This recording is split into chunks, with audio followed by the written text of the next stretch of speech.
Bonsoir. D'abord, une très bonne année à tout le monde. Que l'année 2019 soit la meilleure possible et remplie de plein de bonheur et de très belles photos. Donc là, je suis présent à titre de coordinateur d'un dispositif qui s'appelle Mona Lisa. Alors bien entendu, il ne s'agit pas de la Joconde, mais il s'agit d'un acronyme qui veut dire Mouvement National de lutte contre l'isolement des âgés.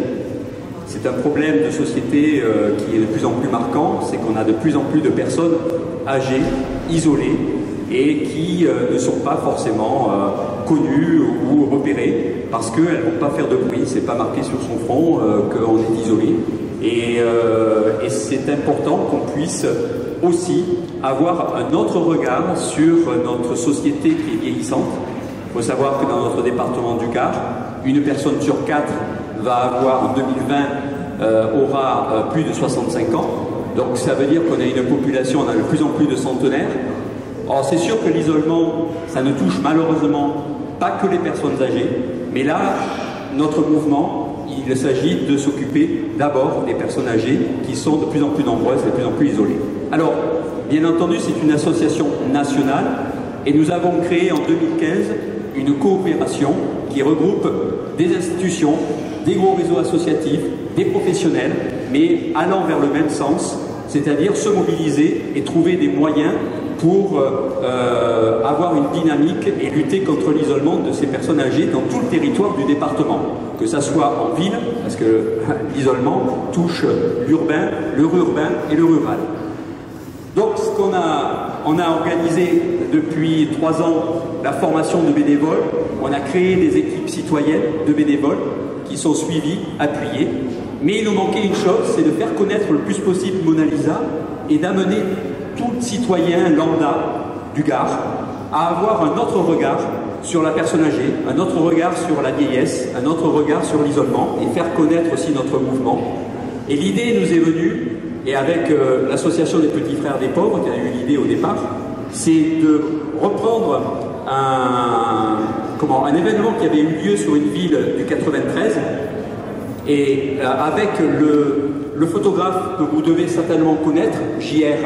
JR, c'est un photographe qui est plutôt connu au-delà de ses photos sur le fait qu'il porte la parole sur des problèmes sociaux ou autres, ou même importants de société, d'environnement, en permettant de mettre et de coller sur la voie publique, là où les personnes passent, des énormes photos avec des affiches qui sont sur des dimensions énormes, ça peut aller jusqu'à 13 mètres de hauteur.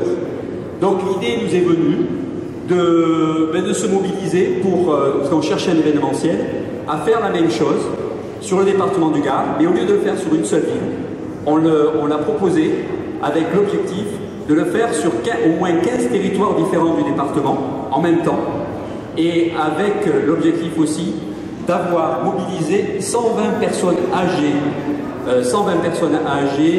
volontaires pour être photographiées, pour être dans une dynamique de ce projet, qu'elles soient associées dans le choix de leurs photos, dans leur récit de vie en même temps, et avec des ateliers dans tous les coins du département.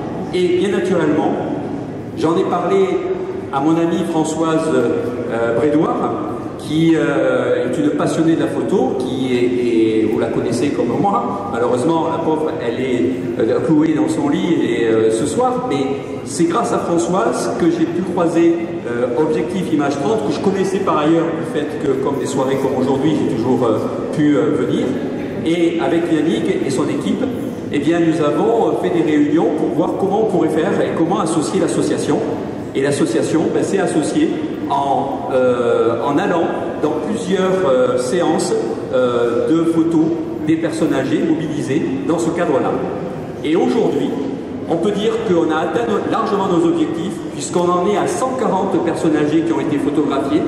C'est-à-dire que vous multipliez par 3 le nombre de photos. Vous voyez un peu le nombre de photos que nous avons qui vont être exposées. Nous en sommes aujourd'hui à la fin.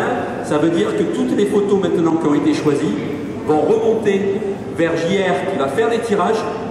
Après, les documents, ils vont nous être remis vers le mois de mars pour pouvoir les afficher. Et notre travail aujourd'hui, c'est de négocier avec 15 villes, villages associés à ce projet, de les afficher dans la rue, de les exposer dans des lieux publics. Et on a même la prétention, c'est dommage que M. Valade n'est pas là, mais on est en train de négocier de pouvoir aussi projeter les photos à partir du carré d'art sur la Maison Carrée, notamment. Donc tout ça avec l'objectif d'interpeller les citoyens sur le fait que c'est pas parce qu'on est âgé, c'est pas parce qu'on est vieux que finalement on n'est plus personne. Et c'est aussi que les personnes âgées se sentent mieux aussi dans leur regard, dans leur propre regard, grâce à l'image qu'ils vont apporter et véhiculer, et ils seront associés aussi pour la mise en place de tout ça. Et un livre d'or sera certainement fait avec les photos et avec les récits des personnes qu'on aura récupérées à chaque atelier. J'étais un peu long, mais c'était important de vous faire comprendre. Alors, l'événement va certainement s'articuler à partir du 11 mai jusqu'à début juin. L'idée, c'est que ça soit assez long pour que toutes les personnes qui le souhaitent puissent aller dans tous les coins du département pour aller voir tout ce qui sera exposé ou mis en place en même temps. Voilà. Donc merci à l'équipe d'Objectif Image 30 qui a été vraiment partie prenante, mais c'est pas fini. L'aventure va continuer. Merci.